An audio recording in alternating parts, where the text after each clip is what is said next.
Welcome back to the Achilles channel, everyone. Today in the United States of America, there's a debate going on about Miranda rights. This debate is a distraction. The reality of this debate is to strip Americans of their liberties. The United States citizens of their liberties. And that's the bottom line.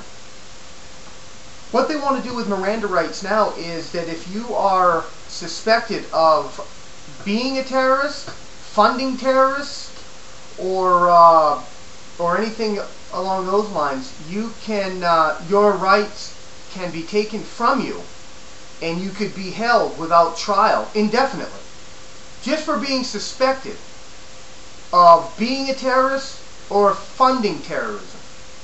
Now, on its face, that sounds logical, right? But in reality, it's authoritarian and oppressive and totalitarian is what it is. And it's a way of stripping American citizens of their civil liberties is what it is. All they have to do is deem you a terrorist.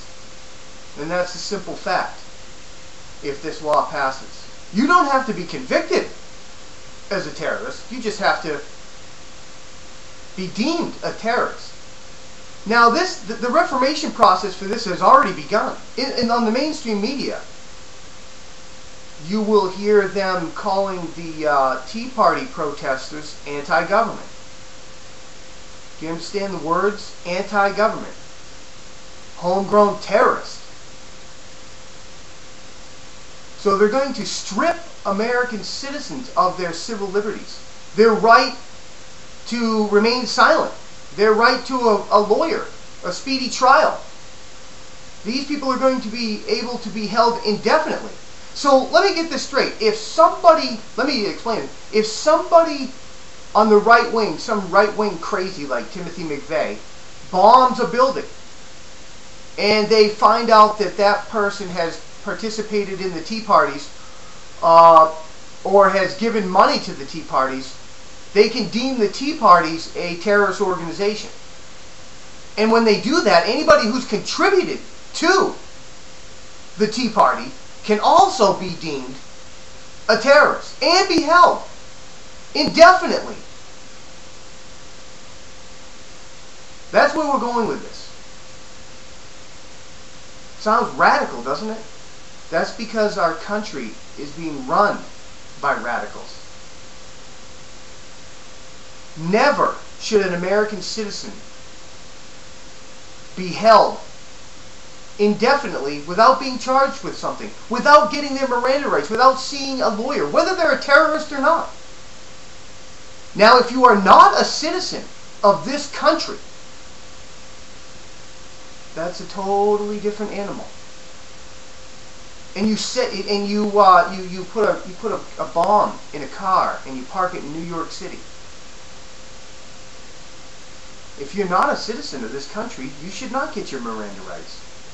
But Faisal Shahzad was an American citizen, not natural born.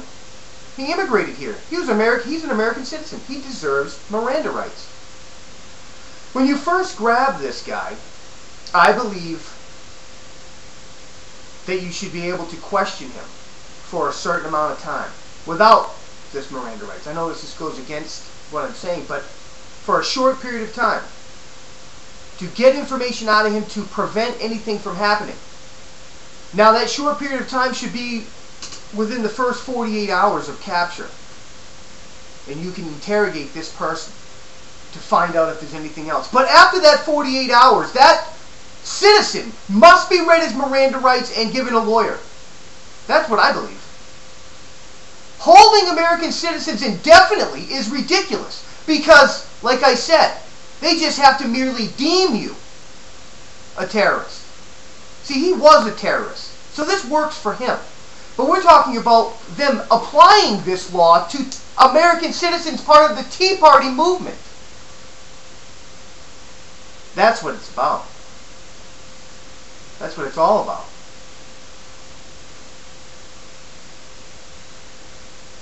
Net neutrality. Have you heard about that? The court says it's unconstitutional. So the administration is going to deem the internet a utility so that they can regulate it that way. Do you see what I'm saying? The Constitution is merely an obstacle for these people. And they'll try the front door every time. It makes no difference. They'll try it. But when they are told by the courts that it's unconstitutional, they'll do it anyway. They just won't go the front door this time. They'll go around the back door. Do you see what I'm saying? They're going to control it. They're going to control what we get, what we hear, what we say, and what we do. Whether it's unconstitutional or not, they'll take the back door in. It's like cap and trade. They're going to do the same thing. If they don't pass cap and trade, this regime has already said they'll do it through the EPA. Do you see how this is working, people? This country is being transformed. It's being taken from the American people. They're pushing for socialism, Marxism in America, when it's failing all around the world. It's to collapse capitalism. That's all it is. To create this socialist utopia which can't exist because it's unsustainable in a truly capitalist system. But they're altering our country. They're transforming it. Fundamentally transforming it. God bless America.